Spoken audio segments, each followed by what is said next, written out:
Hindi ko na kayo papansining dalawa. Bahala na lang ang karmang lumapit sa inyo. Basta ako, hindi ako magbabayad. Kapag namatay naman yung nanay mo, mawawala na rin ang utang ko.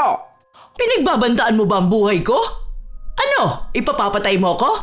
Hoy, wag ka nga mambibintang dyan. Ano, magbabayad ba ako ng iba para ipapatay ka? Ano ka ba, special?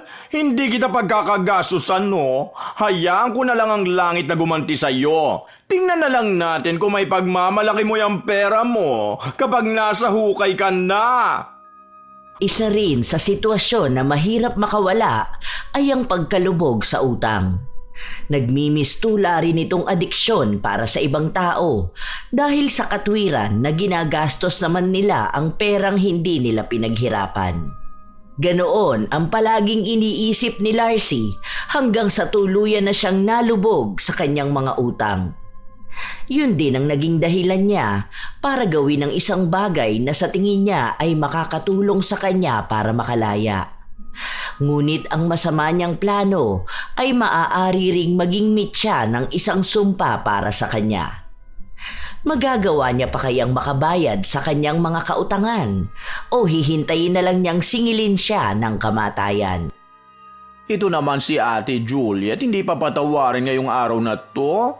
Alam mo naman na ang dami nangyayari sa life ko. Saka ka naman ingel Holiday ngayon, paawat ka naman kahit minsan. Akala mo kasi lagi kang tatakbuhan eh. Dito lang naman ako nakatira, hindi ako aalis. Ano namang kinalaman ng holiday sa pagbabayad mo ng utang mo? Ito ang usapan natin, di ba? Alam mo naman na to nung nakaraan pa. Larcy, ilang buwan ka nang hindi naghuhulog. Hindi naman pwedeng pabayaan mo ang utang mo. Anong hindi naguhulog? Di ba kabibigay ko lang sa inang tubo nung nakaraan? Wala naman akong pera, te. Nagsarado na nga ang tindahan ko. Maliliit na kitaan lang ang ginagawa ng gurang na bakla, oh. Awa na lang. O baka gusto mong wala na ako makain? Hindi naman pwede na lagi na lang awa ang paiiralin ko. Paano naman ako? Hindi ko naman pera yan eh. May financer ako. Yung pera na binibigay niya, kailangan ko rin ibalik sa kanya. Ako naman ang malulugi nito kung aabonuhan ko. Kakarampot na nga lang ang kita ko sa pagpapautang. Pinapaikot ko rin naman ang pera. Hindi pwedeng nakastak lang yan sa iisang tao ng mahabang panahon. Anong kakarambot dyan? 5-6 yan? 200 na agad kita mo sa 1,000 utang. Mababa na ang 5K na pautang mo sa isang tao. Ano ba naman? Napatawad mo na yung sa akin, di ba? Babayaran naman kita kapag nagkapera na ako eh. Pambili lang ng pagkain na meron ako. Baka naman kapag binayad ko pa sa'yo, mamatay naman akong mulat ang mata. Ano? Akala mo ata sa akin lahat yun? Mas malaki naman ang binabayad ko sa financer. Hindi pwede yang hayaan. Inutang mo yung pera na yan. Dapat lang nabayaran mo yan. Ito na naman tayo sa pahirapan kang singilin eh. Buwan na nga ang hulog mo, di mo pa magawa. Pero nakikita ko ang mga post mo sa Facebook, panay kagala. Last week nasa Palawan kayo. Nakita ko yung mga picture mo, nasa eroplano pa kayo. Mano sana na ibinayad mo na lang yun sa akin para sana makaulit ka pa kung sakaling uutang ka. Hindi ko naman pipigilan ang gala mo eh. Ang sa akin lang, alamin mo naman ang responsibilidad mo sa utang mo. Pati ba naman post ko sa Facebook, papakialaman mo pa? Malamang nagliliwaliw lang yung tao. Stress ako sa buhay. Siguro naman hindi ka bawasan sa pera mo, magpakasaya ako, di ba? Saka libre yun ng mga kaibigan ko. Nag-ambagan sila para sa akin. Hindi naman ibig sabihin na nagmamayaman ako sa Facebook. Pwede mo na yung punahin kapag hindi ka makasingil sa akin. Huwag naman ganun. Hiwalay naman ang social life ko dyan sa utang, no? Kasi naman, kailangan ko talaga nung pera. Kailangan ko pa bang isa-isahin sa'yo lahat? Kapag lumalapit ka sa akin, hindi naman tayo ganitong sapilitan. Madali akong kausap, pero kapag singilan na, ang dami mong sinasabi sa akin. Masama yung ginagawa mong ganyan, te. Baka naman karmahin ka niyan sa ginagawa mong panggigipit sa tao. Hindi ako nanggigipit, naniningil lang ako. Nung nangungutang ka, ang dami mong pangako sa akin. May sinasabi ka pang malupit na racket na gagawin mo. Nasaan na yun? Bakit ngayon na nagkakasingilan na dinadaan mo ako sa karma? Hindi ba ikaw dapat ang makarma? Dahil sa panay ka utang, hindi ka naman marunong magbayad. Over ka naman sa karma. Kumato ka nga dyan. Kakatakot yan. Umihiling ka ng masama sa kapwa mo. Basta hanggang sa linggo pagbibigyan kita. Ayoko ng tubo lang ang ibibigay mo sa akin. Kailangan ko yung mismong pera dahil ako ang masisira sa financer ko kung hindi ako makakapagbigay ng pera sa kanya. Usapan na natin ha. Sumunod ka naman. Hindi yung maniningil pa magmamakaawa. Ito naman, akala mo hindi magkakilala eh. Sige na, magbigay ka naman ng palugit. Malapit na ang birthday ko, ano na namang ipangahanda ko? Yung mga barkada ko nagpapalibre pa sa akin. Kita mo na? Iba ang priority mo kasi. Dapat palagi mong unahin ang utang mo kaysa sa pagpapabida mo sa mga barkada mo. Basta. Sawa na ako sa panay nilang pasensya. Bayaran mo ako para tapos ang usapan natin. Hindi na ako naghintay pa na magsalita si Larcy. Umalis na ako dahil may mga kailangan pa akong singilin. Itong pagpapautang ng 5-6 ang masasabi ko na isa sa mahirap na gawin. Dahil meron talagang mga tao na magaling lang kapag nangungutang pero pahirapan na kapag singilan. May mga responsable namang mangungutang na sila na ang kusang nagbabayad. Pero mas marami pa rin ang naghihintay na singilin. Ang iba, kapag pinahihirapan ako sa pagbawi ng pera, hindi na sila nakakaulit na umutang sa akin kahit paanong drama nila sa buhay. Gabi na nang ako'y makauwi sa bahay. Naabutan ko ang bunso kong anak na nagluluto.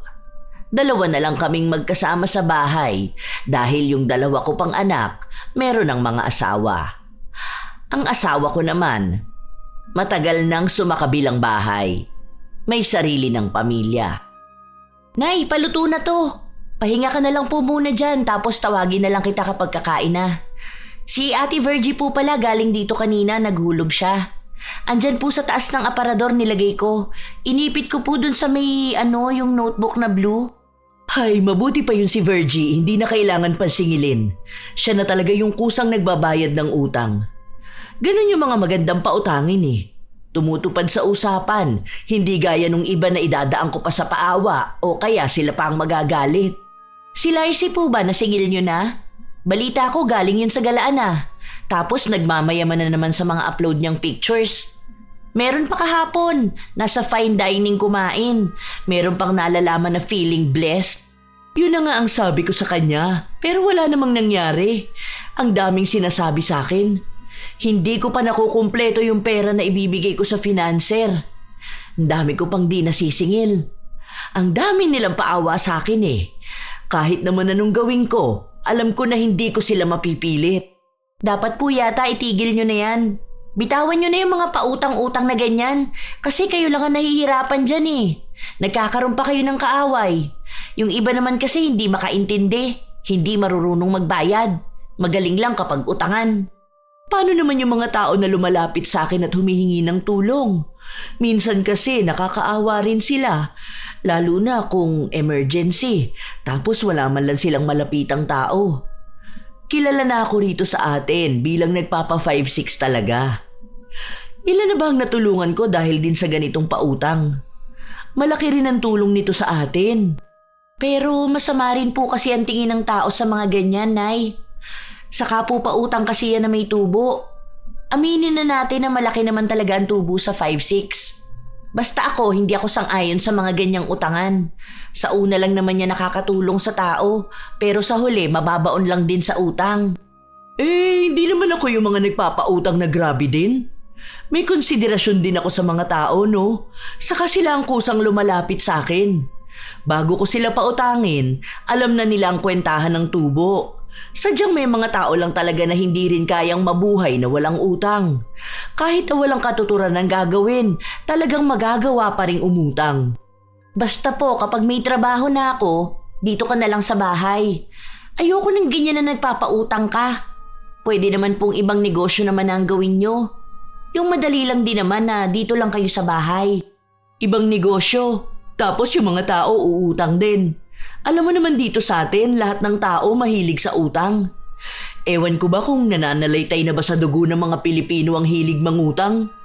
Nakasanayan na lang talaga. Basta po, yun ang usapan natin. Titigil ka na dyan. Nagkakaroon ka rin kasi ng kaaway dyan lalo na kapag singilan na. Ayoko naman na kung ano-anong pinagsasasabi nila sa'yo. Ilang beses na naming pinagtalunan to ng anak kong si Nori. Ayaw na ayaw niya ang usaping utang dahil marami na rin siyang nakita ng mga kakilala namin na naging kagalit ko dahil lang sa utang. Hindi ko naman kasalanan na kailangan kong maningil dahil una sa lahat, ginastos nila ang perang hindi naman sa kanya. Anong aasahan nila doon? Malamang kailangan nilang bayaran yon pabalik. Hindi naman yon donasyon. Sa paglipas ng mga araw, nakasigil na rin ako kay Larcy. 2 buwang hulog ang ibinigay niya sa akin. Kahit na may samaan ng loob siyang iabot ang pera sa akin, tinanggap ko pa rin yun. Naglibot pa ako sa ibang may utang sa akin at katulad sa mga dating pangyayari. Samot-saring dahilan at paliwanag ang natanggap ko mula sa kanila kung bakit hindi pa sila makakapagbayad sa akin. Isang hapon, habang nagpapahinga ako sa bahay, biglang dumating si Larcy at umiiyak. Sige na, 50K ang need ko. Kailangan operahan ng tatay ko. Wala naman ako ibang malapitan. Tapos yung mga kapatid ko naman, wala mga pera. Alam mo naman yung mga yun mga hampas lupa din gaya ko. Ang baba pa ng sahod sa probinsya namin. Sige na, para sa buhay ng tatay ko, maawa ka naman, te. Buhay na ng tao yun. Magkano pa ba ang balance mo sa akin? Nasa 30K pa yun, bakla. Hindi ka na nga nakakahulog sa akin eh. Kung uutang ka pa, papalo na ng humigit kumulang 100K ang dapat mong bayaran sa akin. Saan ka naman kukuha ng perang ipambabayad mo, Aber? Kung sa hulugan nga hindi ka na makausad, sa ganyan pa kayang halaga. Yung kapatid ng tatay ko, hinihintay lang mabenta yung lupa niya sa Texas, tapos uuwi ng Pilipinas. Sabi niya sa akin, kung may mauutangan nga kami, tapos siya na lang ang magbabayad. Sinubukan ko naman maghanap, pero walang kaya magbigay ng ganong halaga. Yung mga kaibigan ko naman, may mga pinagkakagastusan ngayon. Promise, te, isettle ko ng buo yung utang ko. Babayaran ko talaga, hindi na hulugan. Talagang promise, Pexman, mamatay man. Kahit dagdagan mo pa ng tubo. Kung ayaw mo ng 5'6", gawin na nating 5'7". Need na need lang talaga ng tatay ko. Delikado kasi talaga ang kalagayan niya eh. Kung matatagalan pa ang operasyon niya, baka hindi ko na siya makita pa. Paano naman ako makakasigurado na babayaran mo nga yan? Ako rin kasi ang natatakot. Hindi mo naman ako masisisi kasi kilala na kitang makunat magbayad eh. Kung hindi ka papipilitin, di ka naman nagkukusang magbayad. Kulang na nga lang lumuhod ako para lang sa bayad mo. Okay, sige, ganito na lang. Ikaw na lang munang humawak ng ATM ko. Diyan pinapadala ng tita ko ang pera. Kapag nagpasok na siya ng pera, ikaw ang kumuha para kunin mo na rin yung bayad sa utang. Sasabihan na lang kita kapag nagpasok na siya. Inaayos na kasi yung papers para sa lupa niya Totoo ba yung mga sinasabi mo? Baka mamaya dinadaan mo na naman ako sa mga salita mo, ha? Di ka pa rin pala talaga naniniwala sa akin? Ito, message niya sa akin. Basahin mo, nandito lahat ng usapan namin. Pati na rin usapan namin ng kapatid ko sa kalagayan ng tatay ko. Namamaga na nga rin itong mga mata ko, kakaiyak ko. Kasi wala talaga akong mahagilap na taong tutulong sa akin. Feeling ko nga mababaliw na ako. Kaso wala pa akong hawak ngayon. Bukas ko pa makukuha ang pera. Ire-request ko pa yun sa financer. Kailangan niya pa munang ihanda ang pera. Kung sakali man, tanghali pa bukas, pupuntahan ko pa sa bahay nila. Sigurado ka dyan sa sinasabi mo, ha? Huwag mo naman akong lokohin tapos idadahilan mo pa ang tatay mo. Ito, picture ng tatay ko na nasa ospital. Kanina ba sila tawag ng tawag sa akin? Aburido na nga ang utak ko eh. Gusto ko na nga bumuka ka kung saan para lang may makuhang ipadadala sa kanila. Tingin mo ba gagamitin ko pa ang kalagayan ng tatay ko? Buhay na niyang nakataya rito. Kahit naman ako nahihiya na sa paglapit sa iyo eh. Pero sa totoo lang, ikaw lang talaga ang may mabuting puso na madaling makausap. Oo na, sige na. Naniniwala na ako sa'yo. Basta siguraduhin mo to ha. Hindi to hulugan. Kailangan mo tong bayaran ng buo. Ay, maraming salamat, te. Hulog ka talaga ng langit. Kung kani-kanino na ako lumapit, ikaw lang ang nakatulong sa akin. Salamat talaga. Oo, promise ko yan sa'yo na buo ang ibabayad ko. Wala na sana akong balak na pautangin siya, pero hindi ko naman maatim na makarinig ng ganoong mga drama sa buhay. Lalo na kung para naman din sa pamilya niya. Agad kong kinausap ang financer ko para kunin ang pera na ipapautang ko kay Larcy. Kinabukasan, bumalik siya sa bahay namin at doon ko ibinigay ang perang inuutang niya. Umiiyak pa siya sa harapan ko dahil sa labis na pagpapasalamat. Naiintindihan ko naman siya dahil buhay nga naman ang kanyang ama ang nakasalalay sa pera na yon. Pero hindi naman niya ako dapat pasalamatan ng ganon dahil kailangan niya pa ring bayaran ang utang niya sa akin. Hindi ko napansin na nakita at narinig pala ng anak ko ang naging usapan namin. Alam ko sa mga tingin niya na tutol siya sa ginawa ko. Dahil ilang beses na niya akong sinabihan na wag na ngang kumuha pa ng dagdag pera sa financer. Dahil kapag nagkataon, ako naman ang malulubog sa utang. Mamaya nagpapaawa lang yun eh. Para naman pong hindi nyo kilala yung bakla na yun. Lahat na yata ng klase ng drama na sabi na nun para lang makautang sa inyo. Hindi lang naman kayo ang inuutangan nun. Narinig ko nga yung balita na nagsanlayo ng ATM tapos hindi niya tinubos. Wala naman palang pumapasok na pera doon dahil wala siyang trabaho. May ipinakita siya sa akin at yung tatay niya nga ang nasa ospital. Nakakaawa naman kasi yung tao. Paano kung kailangan talaga niya ng pera, di ba? Paano kung nagmatigas ako tapos hindi na isalba ang buhay ng tatay niya? Baka habang buhay akong habulin ng konsensya ko. Paano po kung hindi naman totoo? Siya ba hahabulin ng konsensya niya kung ikaw ang sisingilin ng financer mo dahil sa utang niya? Ako naman ang nasa-stress sa mga pinagagagawa niyo, Nay. Magtiwala na lang tayo. Hayaan mo na. Alam ko naman na babayaran niya ang utang niya. Hindi ko siya titigilang singilin hanggat hindi niya na ibibigay sa akin ng buo ang perang hiniram niya. Panay na lang magtitiwala. Kaya ka naloloko ng mga nangungutang sa'yo eh. Kasi po panay tiwala sa kanila ang ginagawa nyo. Sa sobrang tiwala nyo sa kanila, ayun, hindi na kayo kinakausap. Hindi tumigil si Nori sa pagpapaalala sa akin na singilin si Larcy. Ilang araw lang din naman ang lumipas. Nabalitaan ko na bumili ito ng bagong refrigerator. Narinig ko pa na may kamahalan yon.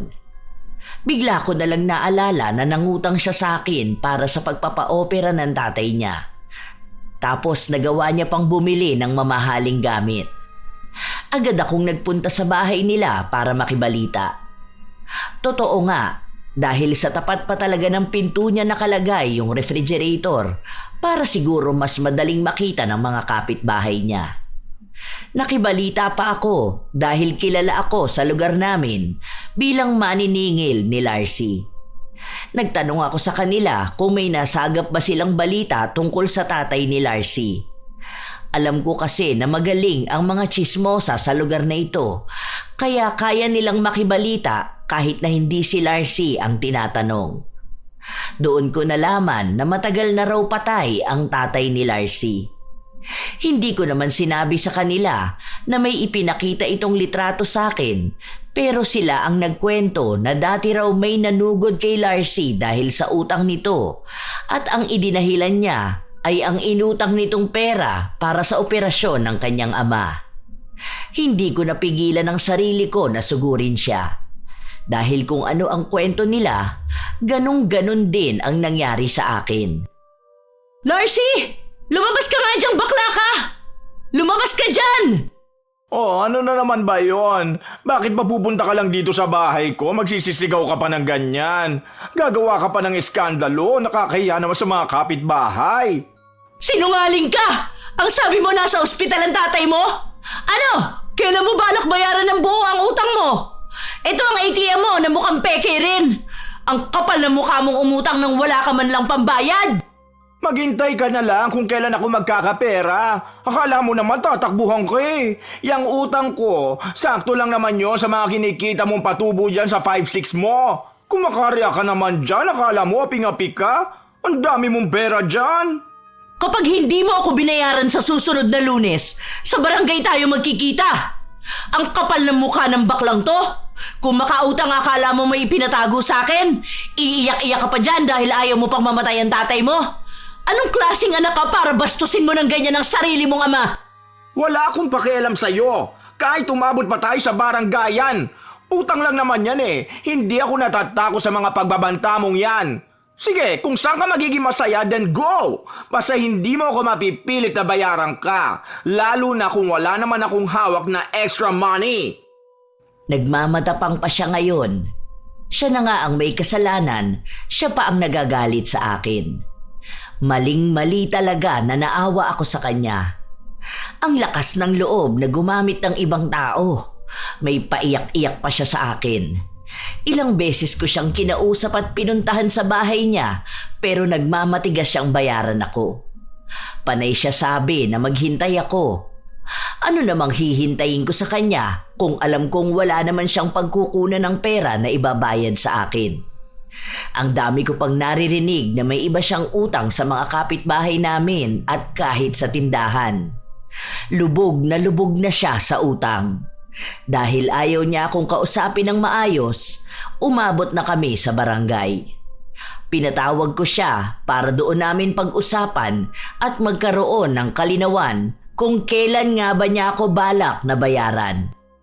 Ipapahiya mo talaga ako rito? Kahit naman anong gawin mo, wala rin naman ako may pambabayad sa'yo. Maghintay ka kung kailan ako magkakapera. Huwag mo kong i-pressure ha? Kung makakaipon ako ng ibabayad sa'yo, then magbibigay ako. Kung wala, edi wala.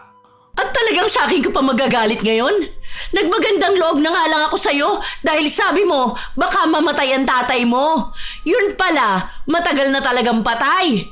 Ang laki ng utang mo sa akin. Baon na baon ka na. Hindi lang naman sa akin eh. Kilalang kilala ka na sa atin bilang palautang na di naman nagbabayad. Tapos sobrang yabang mo pa. Aba, mahiya ka naman sa mga sinasabi mong yan. Gahamang ka na nga magpatubo dyan sa 5-6 mo. Tapos kung makapagsalita ka pa, akala mo kung sino ka? Kilabutan ka, matanda ka. Hindi mo madadala sa hukay ang perang tinutubo mo sa pautang. Kahit saan tayo makarating, maling-mali ang ginagawa mo. Mas malaki ka pa maningil kaysa sa bangko eh. Kung ano-ano pang paninira ang sinasabi mo sa akin. Sira na ang mental health ko dahil sa'yo. Sa totoo lang pwede kitang kasuhan dyan sa ginagawa mo. Alam kong hindi ko madadala sa hukay ang kahit na anong meron ako. Pero ikaw, madadala mo hanggang sa impyerno yung utang mo. Ang kapal ng mukha nito. Ako pa ang dapat mahiya, samantalang ikaw nga itong may ginagawang katarantaduhan. Hindi na matahimik ang kaluluwa ng tatay mo. Gamit na ng anak niya sa panloloko. Ako pa pala ang magkakaroon ng kaso? Aba, alam mo, hindi na dapat tayo aabot sa ganito kung matino ka lang kausap eh. Ayoko rin napapahiya ako sa harapan ng ibang tao. Ah, talaga? Bakit galit na galit ang matandang yan? Akala mo naman aping-api ka masyado. Hindi mo rin naman perang ipinapautang mo. Hindi ko nga pera, pero nakapangalan sa akin. Kailangan mong magbayad. Nipisan mo naman yung kakapalan ng mukha mo. Tingnan mo, buhay ka pa, nahuhulas na yung mukha mo. Sige, asarin mo ako. Hindi kita babayaran. Hindi mo naman ako pwedeng ipakulong kasi bawal din ang ginagawa mong pagpapa 5-6 na yan, no? Walang nakukulong sa utang, kaya hindi mo ako pwedeng pilitin. Hayaan mo kung kusang magbayad sa iyo. Nagpatuloy ang sagutan naming dalawa. Hindi siya nagpapatalo, kaya hindi rin ako nagpapatalo. Kailangan kong ipamukha sa kanya na utang niya yon at wala siyang ibang magagawa kundi ang bayaran ako. Hindi ko rin naman pinupulot ang pera. Kapag ako naman ang ginipit ng financer ko, wala naman siyang magagawa. Sa tagal kong nagpapautang, ito ang pinakamalalang nangyari sa akin pagdating sa singilan. Ang dami ko nang nakasalamuha ng mga tao na ayaw magbayad ng utang pero si Larcy lang ang umabot pa sa baranggayan. Sobrang laki ng utang niya. Hindi ako papayag na baliwalain yun. Natapos ang usapan namin nang hiningian siya ng pangako kung kailan niya ako dapat nabayaran. May kasunduan din kaming pinirmahan kung saan nakasulat doon na siya mismo ang nagsulat na kapag hindi niya ako binayaran, pwede kong iangat ang kaso. Alam kong galit na galit siya dahil sa huli ako pa rin ang nagwagi. Paglabas namin ng barangay, nakita ako ng anak ko. Agad niya akong nilapitan at masama ang tingin kay Larcy. Aba, ayusin mo yan tingin mo sa akin, bata. Huwag mo ko mamalditahan dahil mas maldita ako sa iyo. Huwag mo ipagmamalaki sa akin yan nanay mo. Baka pagbuhulin ko pa kayong dalawa, mga buwisit kayo. Mas maldita ka nga, hindi ka naman marunong magbayad ng utang mo. Wala ka nang pakialam sa utang ko, ha? Wala ka pang alam sa ganito. Ayan, diyan ka sa nanay mo kumampi para paglaki mo, manahin mo ang kasamaan ng ugali niya. Ang kaswapangan niyan sa paniningil ng utang. May future ka para sa pagpapa 5-6 na yan. Maldita ka rin eh. Una dyan, dapat masama ang ugali mo para kapag maniningil ka, hindi ka makukonsensya. Bagay na bagay sa'yo. Ngayon pa lang alam ko na rin maitim yung budhi mo. Huwag mo ngang pagsalitaan ng ganyan ng anak ko. Hindi naman siguro kasalanan ng ibang tao na ganyan ang ugali mo, no? Na hindi ka naman talaga marunong magbayad ng utang mo. Huwag ka na po masyadong magalit, Nay. Baka mapano ka pa. Wala namang maitutulong yung thunders na bakla na yan. Baka mas matuwa pa yan kapag napahama ka. Ay, attitude talaga si bata. Wow, manang-mana sa ina niya. Talaga? Buti na lang bakla ka kaya wala kang anak. Walang magmamana sa pagiging palautang at manloloko mo. Matanda ka na, mag-isip ka naman. Matuto kang mahiya at magbayad ng perang ginastos mo. Uutang-utang ka tapos di ka magbabayad. Tapos kapag sa social media mo feeling blessed ka? Anong blessed doon? Ang perang utang mo?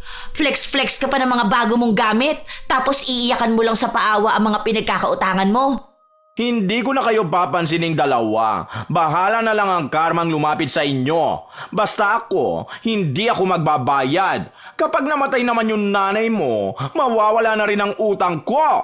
Pinagbabantaan mo ba ang buhay ko? Ano? Ipapapatay mo ko? Hoy, wag ka nga mambibintang dyan. Ano, magbabayad ba ako ng iba para ipapatay ka? Ano ka ba, special? Hindi kita pagkakagasusan, no? Hayaan ko na lang ang langit na gumanti sa'yo. Tingnan na lang natin kung may pagmamalaki mo yung pera mo kapag nasa hukay ka na. Talagang dinamay mo pa ang langit sa kasamaan mo, no? Kapag may masamang nangyari sa nanay ko, alam ko na agad kung sinong gumawa nun.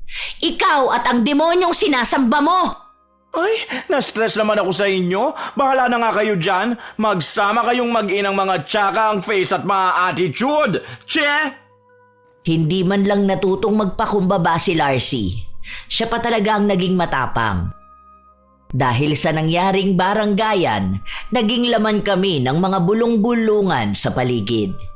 Iba-ibang kwento na hindi ko rin alam kung paano nabuo. Hati ang opinyon nila. May mga pumapanig kay Larcy, meron naman sa akin. Alam ko naman na gano'n ang mga tao, kaya hindi ko na rin sila pinansin. Dahil ang kailangan ko lang naman, makuha ang perang ipinautang ko. Kinausap ako ng financer ko at nakisuyo ako sa kanya ng ilan pang araw para maisauli ang mga pera. Hindi ko rin kasi masyadong masingil ang ibang tao dahil ang dami nilang problemang sinasabi sa akin. Yung iba, todo iwas para hindi ko sila masingil. Ay, nakaka-stress naman ito. Si Jonathan naman ngayon ang pangako. Biglang sinabi sa akin na sa susunod na linggo na lang daw kasi hindi pa naibibigay yung bonus niya. Ay, saan naman ako hahanap ng pantapal dito? Nangako pa naman ako kay Marife na mapapautang ko siya ng 10K sa susunod na araw. Ayan na nga po kasi ang sinasabi ko sa inyo. Huwag niyo na kasing pautangin ng mga tao. Nagpapadala kayo sa iyak-iyak nila. Pautangin niyo yung mga nagbabayad talaga. Hayaan niyo magalit ang iba.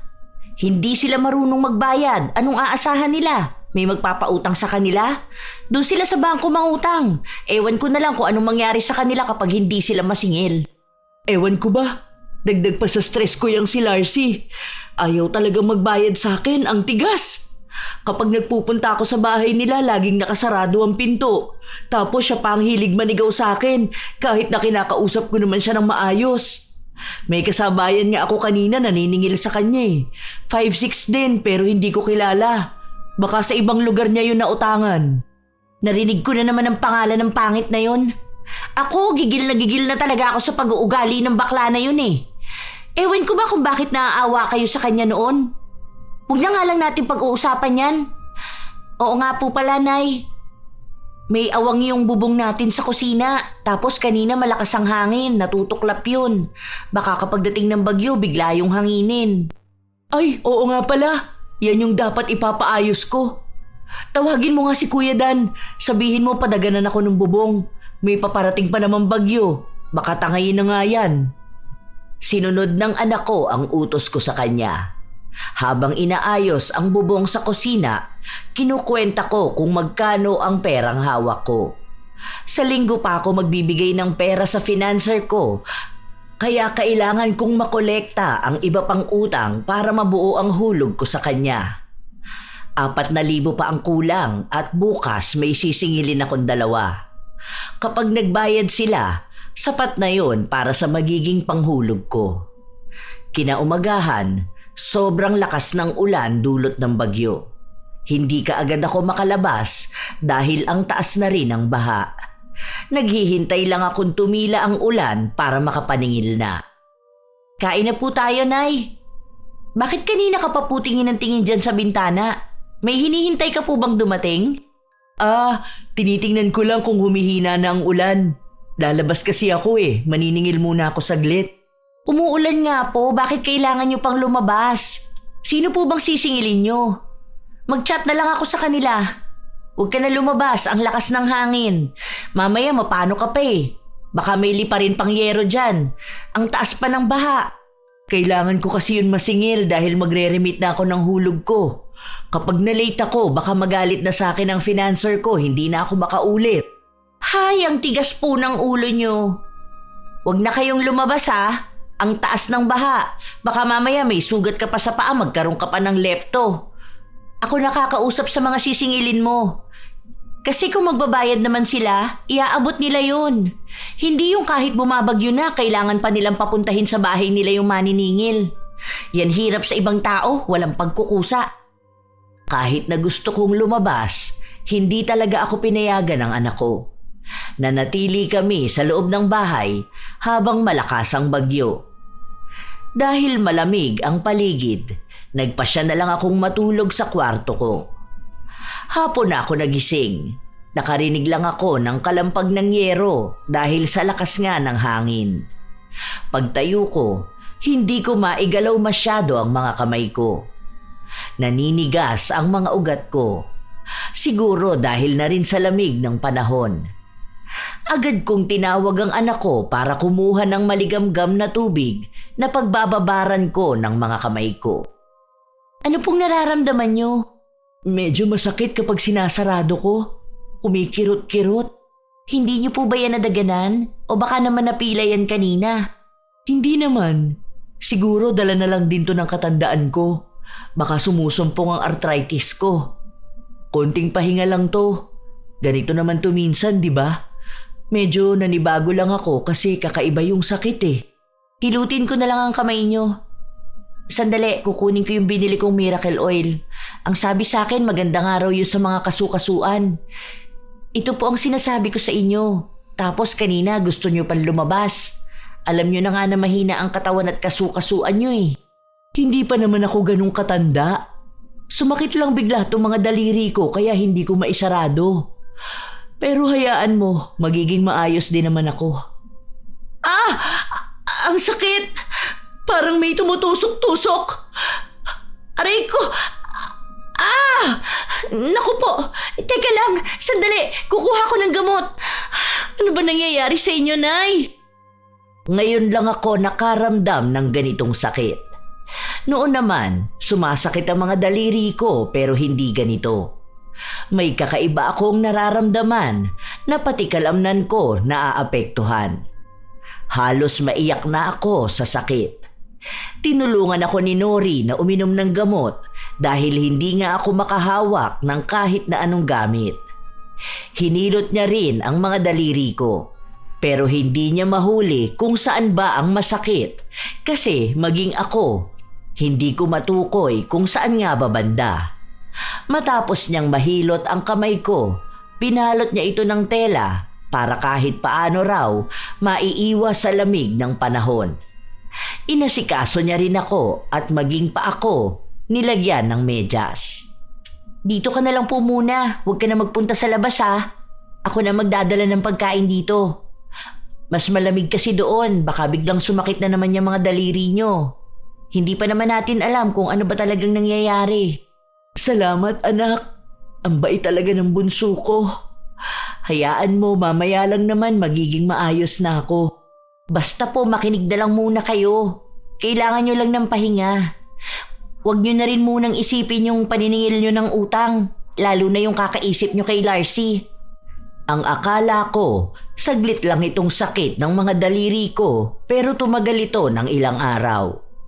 Hindi ako makalabas ng bahay namin dahil ayaw ni Nori. Hindi rin naman ako masyadong makakilos dahil bigla na lang itong sumasakit. Minsan nga, naiisip ko na lang na ipaputol tong kamay ko dahil hindi ko na talaga kinakaya. Ilang beses na kaming nagpunta sa center. Yun at yun lang din naman ang nire-reseta sa aking gamot. Noong nagpadala naman ng pera ang panganay ko para daw gamitin ko para sa pagpapacheck up sa ospital, ginamit kong pantapal sa kulang na perang ibibigay ko sa financer ko. Hindi pa naman ako makasingil ngayon dahil masama rin ang pakiramdam ko.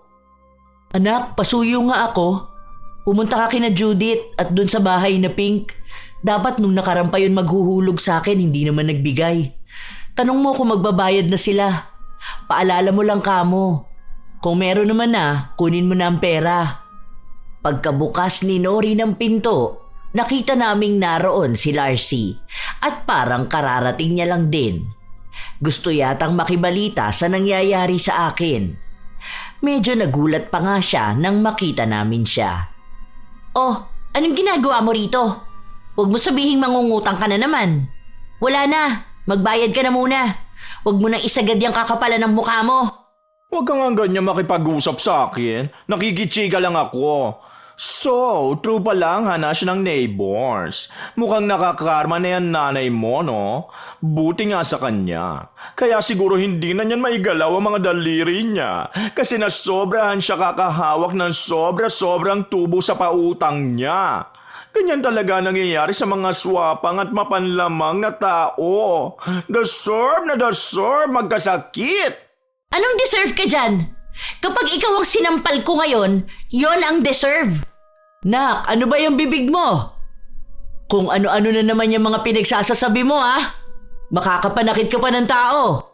Yan, tama. Pagbawalan mo ang anak mo. Baka sa susunod nguso naman niya mamaga. O kaya matanggalan siya ng ngipin. Kapag mga ganyan pa naman, mabilis lapitan ng karma. Ikaw, ano kaya mangyayari sa'yo? Matanggal yung mata mo?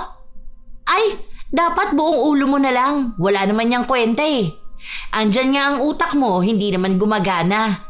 Panay ka karma dyan, dapat ang nakakarma yung palautang pero di nagbabayad. Tapos makapal pa ang mukha magalit. Hindi ko naman sinasabing ikaw pero ikaw nga. Kaya ganyan na nangyayari sa inyo kasi pamilya kayo na masasamang ugali. Yung nanay mo, gahaman sa 5'6". Ikaw naman, pasmado ang bunganga. Diyos ko, nung umulan ang kasamaan, nandun kayo sa baha, nagtampisaw. Ay wow! Nagsalita ang baklang binuhay ng kapintasan. Kung wala ka magandang dulot dito sa amin, lumayo-layo ka. Baka hindi ako makapagtimpi sa'yo Kung pupunta ka rito sa amin, magbayad ka ng utang mo. Hindi yung panay ka chismis dyan pero baon na baon ka sa utang. Nakikibalita lang ako kung buhay pa yung nanay mo para maging malaya na rin ako sa utang ko. Mukhang malapit na rin naman, so safe na ako. Okay lang yan. Hindi na rin naman siguro yan sisingilin ng financer niya kapag nasa hukay na yan, no? Kapag nangyari yon, zero balance na rin ako. Ang sama talaga ng ugali mo, no? Ang saya mo kapag may taong nahihirapan. Sa halip na magsumikap ka para makabayad, ang ginagawa mo, nananalangin ka pa ng masama. Ay, true! Lalo na kung nanay mo'y nahihirapan. Paano ba naman? Puro stress binibigay sa akin yan, no? Lalo na kapag sinisingil ako. Wala na nga akong pambayad, todo pa ang haras niya sa akin. Kaya yan na ang karma niya. Tama lang yan. Super happy pa nga ako eh. Hayaan mo, lagi akong bibisita rito para makita kung ano nangyayari sa kanya. Medyo mild pa nga yan eh. Bakit kaya hindi pa yan natutuluyan, no? Sayang. Kapag yan namatay, magbibigay ako sa burol niya ng pink na sopas. Pasalamat ko na rin sa kanya yon. Kasi dinala niya na sa hukay ang utang ko. Alam kong galit na ang anak ko at handa na siyang manakit. Kaya agad ko na rin siyang inawat. Pinasarado ko na lang sa kanya ang pinto para pumasok na sa loob ng bahay. Alam ko rin naman na hindi magpapatalo si Larcy pagdating sa sagutan. Ilang sandali pa, napasigaw na naman ako sa sobrang sakit ng daliri ko. Naninigas talaga at parang humihiwalay ang mga buto ko. Sa sobrang takot at taranta ng anak ko, hindi na niya alam ang uunahin. Dahil nagsisigaw na rin ako sa sobrang kirot. Pinainom niya ako ng gamot pero hindi yun umepekto. Buong araw na masakit ang daliri ko. Hindi na rin ako natigil sa aking pag-iyak. Diyos ko, ano po bang pahirap ang nangyayari sa akin? Hindi ko na po ito kayang tagalan. Ang sakit na. Ayoko na ng ganito. Parang awa naman, tama na. Ayoko na. Tumawag na po ako kay kuya. Ang sabi niya bukas daw pupunta rito si Ate Nalin para samahan kayo sa doktor. Hindi kasi pwede na ganyan na lang kayo palagi. Baka mamaya hindi na lang yan basta arthritis. Namamaga na rin ang mga daliri niyo. Nakakatakot naman po yan. Dagdag gastos na naman. Iniisip ko pa nga yung ipanghuhulog ko para doon sa utang ni Larcy. Ayokong isipin na karma ko na nga ito. Pero baka nga totoo. Ay, sobrang hirap. Isipin niyo naman po muna ang sarili ninyo. Hindi po yung si Larcy na naman. Ako na ang maniningil sa bakla na yon. Nakakainis na siya. Alam na nga niya may sakit kayo pero masaya pa rin siya eh. Ewan ko ba doon? Sa halip kasi na magbayad ng utang, pinapanalangin pang mamatay ka para hindi na siya magbayad. Ay, nakakagigil! Gusto kong bugbugin eh. Huwag ganun, nak. Masama yun kasi mas matanda pa rin naman yun sa'yo. Wala po akong pakialam sa edad niya. Binabastos ka niya at humihiling ng ikakapahamak niyo. Tingin niyo po ba dapat respetuhin ang ganun tao? Ang dami rin kasing utang nun sa ibang tao eh. Pero kayo lang ang kinakaya niya. Paano? Hindi siya natatakot sa inyo eh. Kinakaya-kaya lang po kayo. Pues, ako hindi niya ako kakayanin. Papatulan ko talaga siya kung kinakailangan. Ganito talaga katapang ang anak ko. Kahit noong bata pa lang siya, kapag alam niyang nasa katwiran siya, kahit na sino pa ang kausap niya, ipaglalaban niya ang gusto niya. Umabot hanggang kinabukasan ng paninigas ng mga daliri ko. Nilalagnat na rin ako dahil sa sakit. Maging yung lagnat ko, hindi na bumababa. Nang dumating ang asawa ng panganay kong anak, nagpunta kami sa ospital. 3 araw akong nanatili doon para obserbahan, pero ang gumaling lang sa akin ay ang lagnat ko. Ayoko na magtagal sa ospital, kaya nagpauwi na rin ako. Dagdag gastos lang din kasi kapag nagtagal pa ako. Ayoko naman na pagkagastosan nila ako kahit na sinasabi na ng anak ko na siya naman ang magbabayad ng mga pangangailangan. Ayoko rin namang magmukhang pabigat sa mga anak ko. Nang makauwi kami sa bahay, ang manugang ko ang palagi kong kasama, lalo na kapag may klase si Nori. Nang kinahapunan, nagising akong masama ang pakiramdam pero hindi ko ininda dahil baka dalhin na naman ako sa ospital. Ilang sandali lang din, nakita kong pumasok sa bahay si Larcy at sinabi ng manugang kong hinahanap ako nun. Bakit mo ko hinahanap? Ay, Shala, bakit buhay ka pa rin? Ang lakas mo ng kabit mo. Sa sobrang pagiging masamang damo mo, hindi ka na ata tinatablan. Tinatabla ng ano?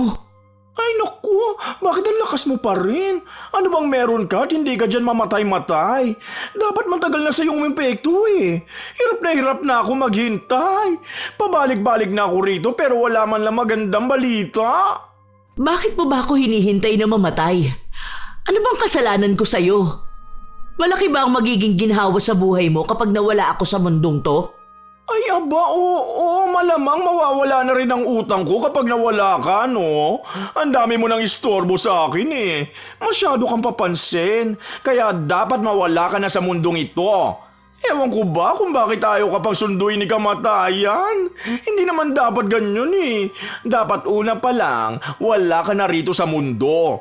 Tapos makikita ko na ganito na kaunting paghihirap lang ang meron ka. Ano bang meron sa iyo? Ngayon naniniwala na ako na ang masamang damo matagal mamatay. Bakit sa akin ka nagagalit kung may utang ka? Hindi ba't sarili mo ang dapat mong sisihin dahil hindi mo alam kung paano maging responsable sa paghawak ng pera? Ginagastos mo ang pera ng ibang tao. Tapos sa halip na ibalik mo ng maayos, hihilingin mo pang mamatay na lang sila? Dahil ang mga gaya mong tao, mga abusado sa kapwa. Ako pa talaga ang naging abusado? Hindi ko naman kayo pinilit na mangutang sa akin ah. Ako ang takbuhan nyo kapag walang-wala kayo. Kapag may emergency kayo, agad akong nagbibigay. Hindi yun pang-aabuso. Ang pang-aabuso, yung hindi ka na nagbabayad ng utang mo, humihiling ka pa ng masama sa kapwa mo. Huwag mo na ipagtanggol pa ang sarili mo. Basta ang gusto ko lang makarma ka na. Malapit na yan, nakikita ko na. Hindi ko lang alam kung ano bang kababalaghan ang ginagawa mo. Kung bakit hanggang ngayon nabubuhay ka pa. Umalis na rin siya kaagad matapos niyang sabihin sa akin yon. Hindi ko maikakaila na sumakit ang dibdib ko dahil sa mga salitang sinabi niya sa akin. Alam ko naman na minsan nagiging malupit at mahigpit ako sa mga taong sinisingil ko ng utang, pero hindi naman siguro dapat umabot sa punto na parang ako lang ang may kasalanan. Ilang beses ko rin namang ginustong itigil ang pagpapautang, pero ang mga tao ang kusang lumalapit sa akin. Hindi ako mabuting tao, pero hindi ko rin naman maatim ang mga humihingi ng tulong sa akin. Hindi ko rin naman kasi pera ang ginagamit na pangpautang sa kanila. Matapos ang naging pagtatalo namin ni Larcy, inapoy ako ng lagnat. Hindi lang mga daliri sa kamay ko ang nanigas, pati na ang buo kong katawan. Kung sakali man na mawawala na ako, anak, mag-aral kang mabuti ha. Huwag mong sasayangin ang pagpapaaral sa iyo ng mga kapatid mo. Mahal na mahal ko kayo. Bakit naman po ganyan kayo magsalita? Hindi naman kasi kayo mamamatay eh. Laban lang po. Gumagawa naman na ng paraan si kuya para madala ka sa mas magandang ospital na makakakita talaga ng totoo mong sakit. Hindi ko alam kung hanggang kailan pa ako makakaranas ng ganitong klaseng sakit. Basta, maging handa na lang din kayo. Kasi sa ganitong kalagayan ko, alam ko na malapit na ako. Ang mahalaga sa akin, napalaki ko kayo ng maayos. Mag-iingat ka palagi, anak. Ayoko. Hindi po yan. Gagaling ka niyan. Lagi lang tayo mag-pray. Naniniwala po ako na magiging maayos ka rin. Basta lumaban lang po kayo ha. Hindi pa kayo pwedeng mawala. Mamimiss kayo ng mga apo nyo. Tumawag pa naman si kuya. Pupunta sila rito. Excited pa yung mga bata kasi makikita na ulit kayo. Mas lalo akong naging emosyonal sa mga sinabi ni Nori. Kahit na ayoko pa namang mawala, kung yun na talaga ang mangyayari sa akin, wala na akong magagawa pa. May oras naman ang bawat tao at baka ito na rin ang sa akin. Hindi ko na rin kasi kaya itong sakit na nararamdaman ko. Dagdag pa na para na akong pabigat sa aking pamilya. Sa paglipas ng mga araw, wala pa ring nagbabago sa kalagayan ko. Masakit ang bawat parte ng aking katawan at inaapoy ng lagnat. Hindi na bumababa. Isang araw, habang binibihisan ako ng manugang ko, narinig ko ang pagmamadali ni Nori na umuwi sa bahay. Ano ba't nagmamadali ka? Mamaya madapa ka pa dyan sa labas, magkasakit ka pa. Sinabi ko naman sa'yo na mag-iingat ka palagi, di ba? Nay, alam ko na kung bakit ka nagkakaganyan. Yung kaklase ko, naikwento ko yung nangyayari sa'yo at sabi niya, baka raw pinakulam ka ni Larcy. Ano ba yung mga pinagsasasabi mong pinapakulam? Hindi ko akalain na naniniwala ka sa mga ganyang bagay. Hindi naman totoo yung ganyan. Wala naman pong mawawala kung maniniwala tayo, di ba? Kasi ganyan-ganyan daw ang nangyari sa tita niya 2 years ago. Yung tita niyang yun dating nagpapautang, tapos suki raw si Larcy. Ngayon, nung umutang si Larcy ng malaking pera, bigla na lang nagkasakit ang tita niya, tapos namatay. Dapat nga raw ipapa-albularyo pa nila yun eh. Sinundo pa nila yung albularyo, pero huli na ang lahat pagdating nila kasi namatay na. Mukhang ganun ang ginagawa ni Larcy sa mga pinagkakautangan niya, lalo na kapag hindi na niya kayang magbayad. Meron ba silang patunay na si Larcy nga ang gumawa? Paano kung katulad ko na matanda na at may sakit? Baka naman napagbintangan lang. Halata naman po may balak yung baklang hukluban na yun eh. Wala silang patunay pero narinig daw nila na si Larcy ang huling nakausap nun at nagtatalo sila dahil walang maibayad si Larcy. Sinabi rin na kapag namatay na siya, hindi na kailangan ni Larcy magbayad pa. Tapos bigla ko naalala yung sinabi niya sa'yo. Sanay na ata magpakulam yun eh. Mas magandang maagapan na kaagad natin yan bago pa lumala ng tuluyan. Hindi ko na napigilan ng anak ko na gawin ang gusto niya. Hindi naman ako naniniwala na may totoong kulam. Pero dahil mapilit si Nori, hinayaan ko na lang siya. Nawala rin naman agad sa isip ko yun dahil sa sobrang sakit ng katawan ko. Maging sa paghinga ko, para bang may pumipigil. Pinipilit ko na lang lumaban at hindi ako nawawala ng oras sa paghingi ng awa sa Diyos. Parang may limitasyon lang ang paghinga ko. Hindi na rin ako nakakatayo. Kapag pinauupo nila ako, pakiramdam ko natatanggalan ako ng buto sa likod. Sobrang hirap. Hindi lang ako ang nahihirapan sa nangyayaring ito, pati na rin ang mga nag-aalaga sa akin. Ilang beses din ako nagpasalamat na mabait talaga ang manugang ko dahil wala man lang akong naririnig na reklamo sa kanya kapag inaalagaan niya ako. Matapos kong kumain ng kakaunting lugaw dahil hindi ko nga malunok, narinig ko ang boses ni Lori sa loob na para bang may kaaway. Pwede ba? Huwag kang abang ng abang sa bahay namin. Para sabihin ko sa'yo, buhay na buhay ang nanay ko. Ano? Hindi ka makapaniwala, no? Yun bang mga nauna mong pinakulam? Mabilis mo lang ba silang napatumba? Hoy, wag mo nga ako akusahan ng mga ganyan. Walang iyakang bata ka. Hindi ako lumalapit sa mga mangkukulam. Akala mo yata hindi malalaman ang ginagawa mong kasamaan eh. Mabait na nga sa'yo ang nanay ko, ganun pa ang ginawa mo.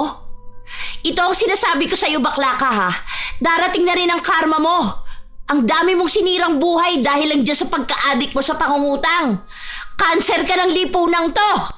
Ang mga nagpapautang na mataas magpatubo ang tunay na kanser. Ganyan sa nanay mo. Panapanahon lang ang pagbawi ng karma. Panapanahon ka pa diyang nalalaman. Sunog na sa impyerno yung kaluluwa mo. Akala mo ba walang balik sa'yo yung mga ginagawa mo sa ibang tao? Kaya pala ang lakas ng loob mong umutang. Ipapapatay mo pala sa kulam ang mga pinagkakautangan mo. Napakasama ng ugali mo! Oh, ano naman kung ganun nga ang ginagawa ko, ha? Wala ka naman pakialam. Kung gusto mo, ipakula mo rin ako. Tapos unahan kami ng nanay mong mamatay. Ayan, inamin mo na nga ang ginagawa mo. Bakit naman kita ipapakulam? Bahala na lang ang Diyos na maningil sa'yo. Hindi lang pera ang utang na dapat mong bayaran.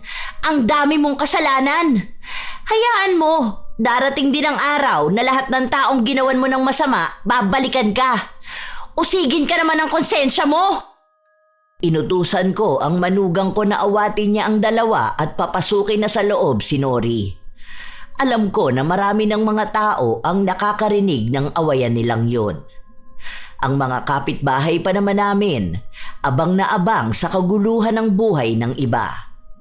Sumunod naman din si Nori, pero pagpasok niya sa bahay, kitang-kita ko ang gigil niya kay Larcy. Umami na siya na ganun talaga ang ginagawa niya. Buisit na bakla na yun eh. Bakit ba may mga taong ganun? Ang kapal ng mukha niya. Siya na nga ang nangungutang na di nagbabayad. Gusto niya pang makaagrabyado ng ibang tao. Sana bumalik sa kanya ng mas malala yung mga ginagawa niya sa ibang tao. Kakaibang ugali eh. Halatang pang-demonyo na. Huwag ka na makipagtalo sa kanya.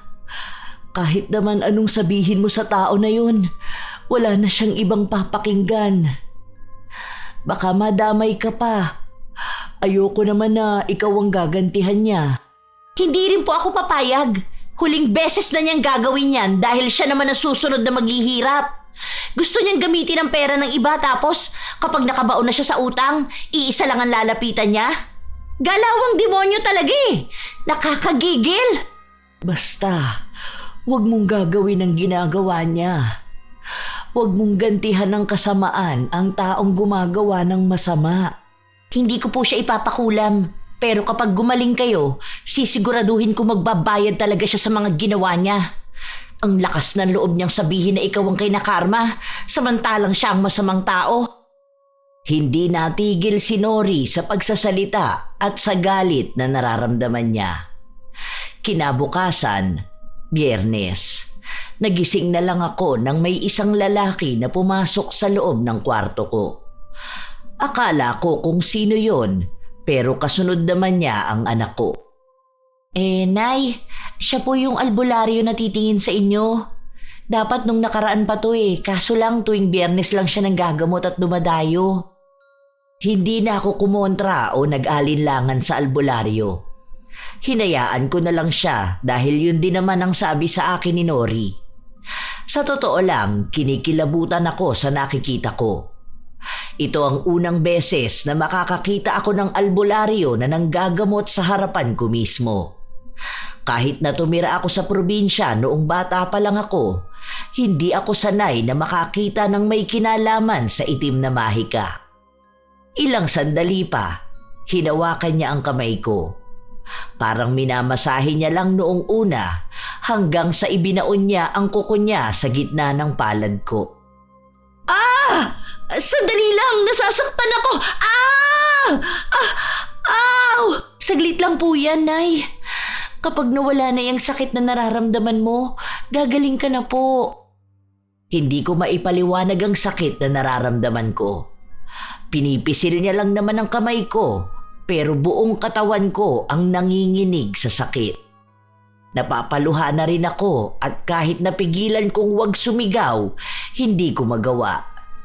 Naririnig ko na bumubulong ang albularyo na para bang may kausap siya pero gamit ang ibang salita. Nakapikit lang siya habang ginagawa yon. Patagal ng patagal, pasakit ng pasakit. Gusto kong hilahin ang kamay ko palayo sa kanya pero hindi ko magawa. Para bang kontrolado niya ako. Itinataas niya ang kamay ko at kapag ginagawa niya yon, sumisigaw ako sa sobrang sakit. May katagalan yon. Hanggang sa ilang sandali lang, nawala yung sakit. 2 kamay ko na ang hinawakan niya. Pinisil niya ulit ang gitnang palad ko. Kung kanina, nagwawala ako sa sobrang sakit, ngayon naman, normal na. Nay, try nyo nga po igalaw yung mga daliri nyo. Medyo nagagalaw ko na siya at hindi na masakit. Ang gaang na rin ang pakiramdam ko. Ibig sabihin po niyan, natalo na niya mangkukulam na gumawa niyan sa inyo.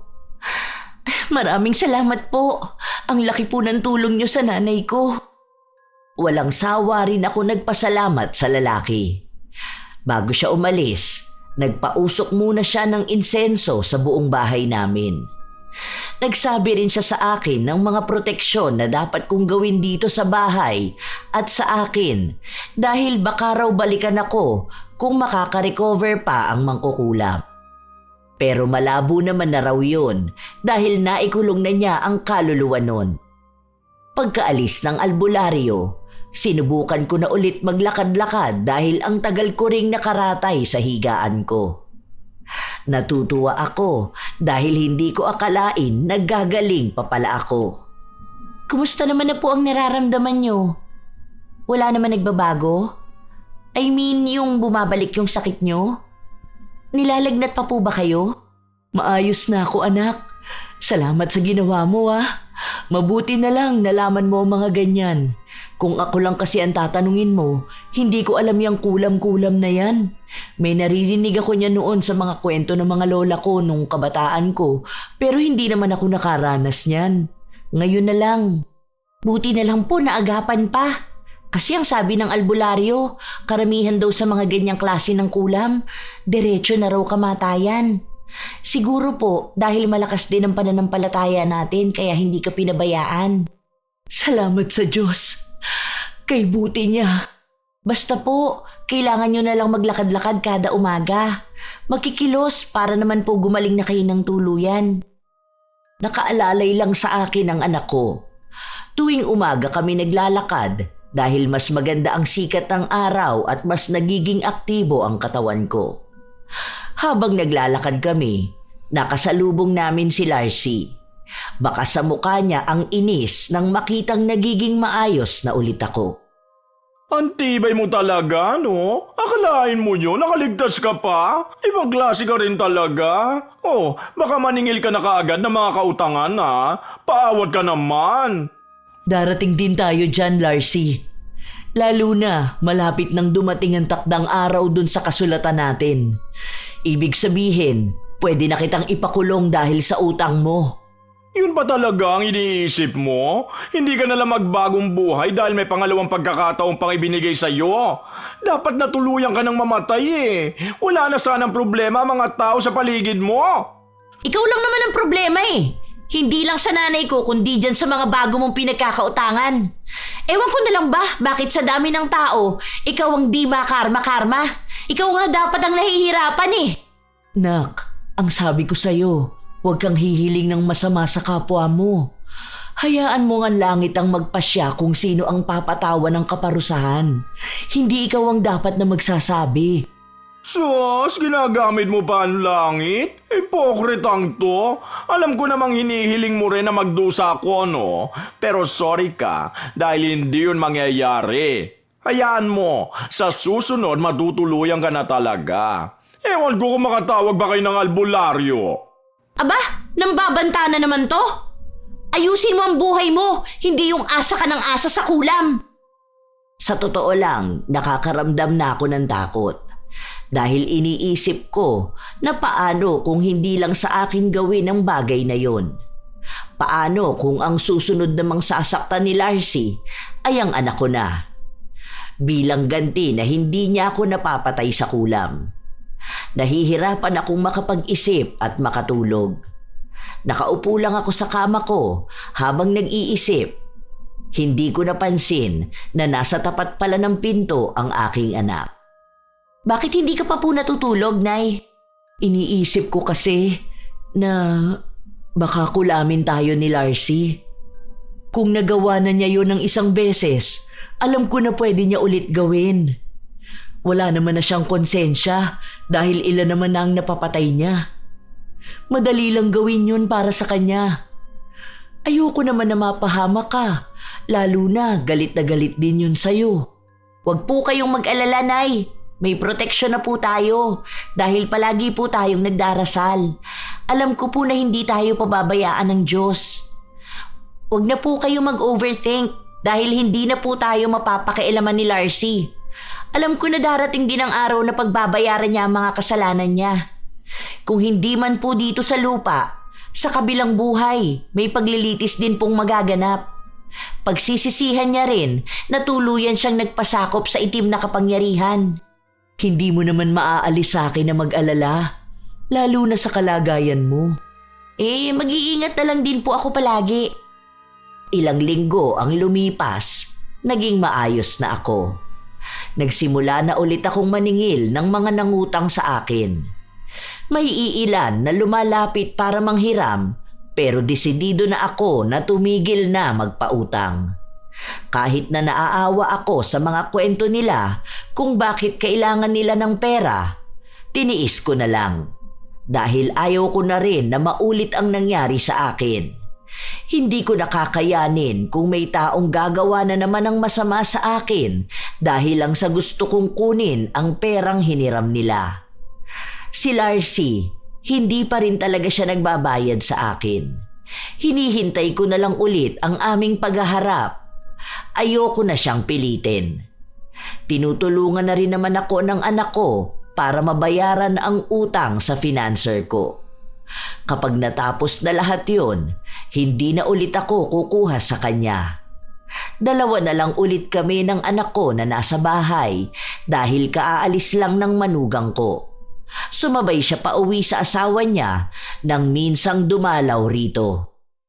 Galing pala dito sina Ate Rina? Oo, nangungutang sa akin. Ang sabi ko, hindi na nga ako magpapautang pa. Gusto niya na mag-garantor ako dun sa financer ko, pero siya na raw magbabayad diretso. Ayoko na. Kapag kasi nagkakasingilan na, ako na naman ang masama. Baka hindi na lang si Larcy ang magpakulam sa akin. Tama na siguro yung ilang taon ko silang natulungan. Natigilan kami sa pag-uusap matapos na may kumatok sa pinto. Malakas at sunod-sunod, para bang nagmamadali. Agad na napatayo si Nori at siya ang nagbukas ng pinto. Nagkagulatan pa kami nang makita namin si Larcy. Ngayon ko na lang ulit nakita ang taong ito, pero may malaking pagbabago sa kanya. Lubog na ang mukha niya sa sobrang kapayatan. Te, maawa ka naman sa akin. Pautangin mo naman ako. Wala akong pera para magpagamot sa ospital. Kapal naman ang mukha mong lumapit dito sa amin matapos ang ginawa mo. Anong akala mo? Utu-utu kami? Ha? Gagamit ka na naman ng kung ano-anong dahilan para makautang? Ni hindi ka nga nagbabayad? Nori, dun ka na muna sa loob. Hayaan mo kaming mag-usap. Nay, huwag ka naman na masyadong mabait. Uutakan ka na naman yan eh. Tingnan mo, kapag yan nakautang na sa'yo, kukulamin ka na naman yan. Sige na, dun ka na. Hayaan mong kaming dalawa ang mag-usap. Nagdadabog pa si Nori habang naglalakad papasok sa bahay. Pero hindi naman siya gaanong lumayo sa kinatatayuan ko. Pasensya ka na, Larcy. Hindi kita mapapautang. Hindi na ako nagpapahiram ng pera ngayon. Itinigil ko na. Te, please, parang awa mo naman na. Hindi ko na alam kung saan ako lalapit para may makuhang pera. Nung nakaraan kasi, nakitaan na may problema ako sa atay. Hindi ko naman nakalain na lalalato ng ganito. Ang dami ko nang nilapitan, pero wala ni isa sa kanila ang nagpaabot ng tulong sa akin. Sinubukan mo na bang lumapit sa mga government official? Baka yun, mas makatulong sila sa'yo. Sinubukan ko na, pero hindi naman ganun kalaki ang ibinibigay nila sa akin. Nag-try na rin ako mag-loan, pero hindi ako naaprubahan. Kailangan ko ng collateral. Wala naman ako maipakita. Wala rin gusto maging guarantor ko. Ang sasama ng ugali nila eh. Pautang naman yun, tapos hindi lahat papayagan nila. Pasensya ka na talaga, pero wala na talaga akong magagawa sa ganyang problema mo. Baka natatakot na rin kasi sila sa dami ng utang mo na hindi nababayaran. Kung dati pa siguro inayos mo na yung ganyang gawain mo, may magpapahiram pa rin sa'yo.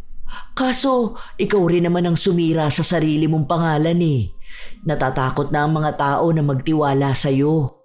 Hindi ka man lang ba nakakaramdam ng awa sa akin? Magbabayad naman ako kapag naging maayos na ako eh. Balak ko naman talagang hulugan ang utang ko sa iyo. Kaso hindi ako makapagtrabaho ngayon dahil may sakit nga ako. Malubha na to. Ilang beses ko na yung narinig sa'yo. At kung palagi na lang akong magpapadala sa mga paawa mo, ako naman ang magiging kawawa. Hindi ko na ibabalik ang nangyari dati, pero alam mo kung anong ginawa mo sa akin. Ako na nga lang kamo ang taong maaasahan at malalapitan mo, tapos ginanon mo pa ako, di ba? Hinayaan ko na lang dahil ngayon na maayos na ako, iniisip ko na lang na ito na nga marahil ang pangalawang buhay na bigay sa akin para ayusin ang lahat sa buhay ko. Kasama na roon ang pagtigil sa pagpapautang. Kahit na anong awa na nararamdaman ko, hindi ko nagagawin ulit ang magpahiram ng pera. Ito na nga ang panahon para magpakita ka ng kabutihan sa kapwa mo, hindi mo pa rin magawa. Wala kang pagbabago. Hindi ka naging mabuti kahit na minsan. Wala kang pagpapakatao. Yang ganyang ugali tulad ng sayo, yan yung mga dapat hindi nabibigyan ng pangalawang pagkakataon dahil mas lalo pang nagiging demonyo. Magalit ka na sa akin, pero isa lang ang masasabi ko. Hindi na ako nagpapautang.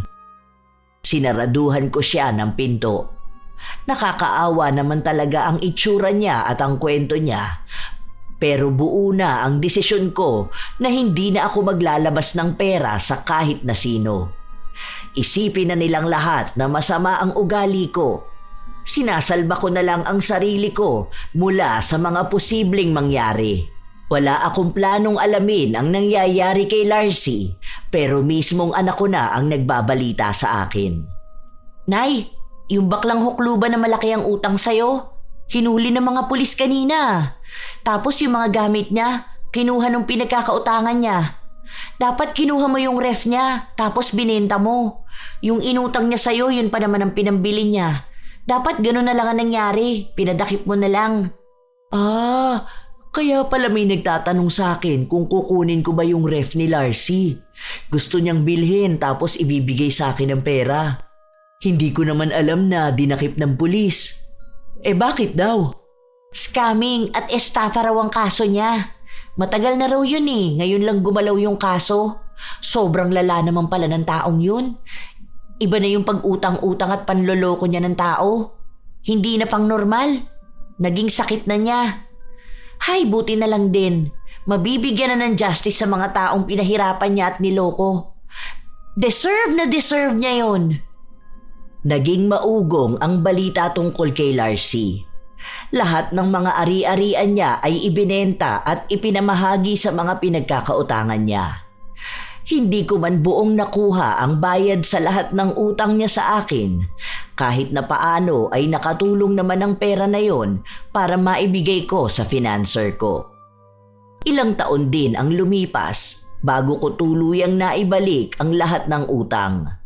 Yung iba kasi, hindi ko na talaga nasingil dahil ayaw na nilang magbayad. Kahit pataon na ang nakalipas na hindi na ako nagpapautang, may mga tao pa rin na ako ang nilalapitan. Minsan, nauudyok akong bumalik sa pagpapautang dahil sa mga nakakaawa nilang kwento. Pero sa tuwing naaalala ko ang ginawa ni Larcy, natatakot na ako. Wala na rin akong naging ibang balita tungkol sa kanya. Ang alam ko lang ay nasa kulungan pa rin siya habang iniinda ang sakit na nararamdaman niya. Gusto ko siyang tulungan sa totoo lang, pero wala naman akong magawa dahil marahil ito na rin ang kabayaran niya doon sa mga taong niloko niya. Masasabi ko na may mali rin akong nagawa sa buhay ko dahil tunay naman na malaki ang tubuan sa 5'6".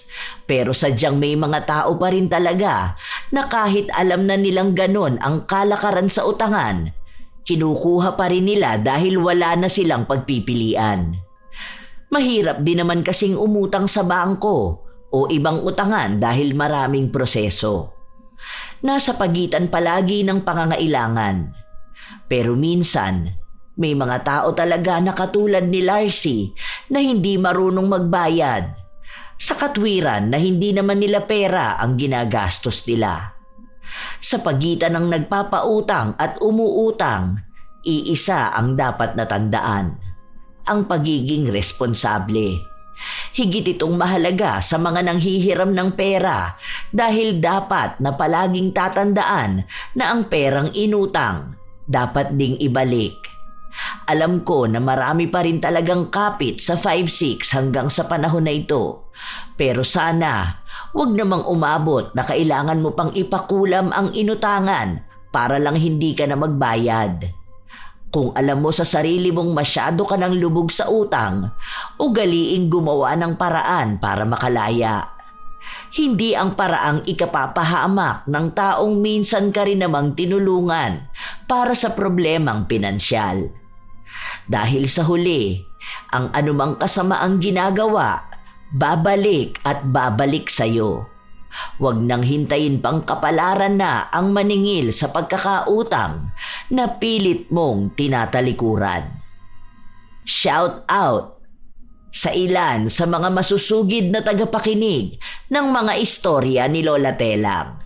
Kumusta kayo, Sidney Crosswind, Echano Lena, Aslam Liza, Beth F8J at Sateng Family, Juliet Ramirez, Elgin TV Vlog, Gladys de los Santos, Hazel Contin, Evie Bugnot at sa mga taga AJJ Garment ng Tarlac na sina Joanne, Melanie, Alex at kay Nanay Evie, Mardy Suzuki, Veronica Caspillo, Rica Subalisid Omanito, Will Maleses, Marfel Reyes, Pureza Tagiwalo, Gio Padlan, Ruth Ann Migano at sa kanyang mga anak na sina Seth, Yana at Gian Migano at sa asawa niyang si Neil Fabilia, Chris Alcantara, Estela da Silva at shout out daw sa mga kapatid niya sa Switzerland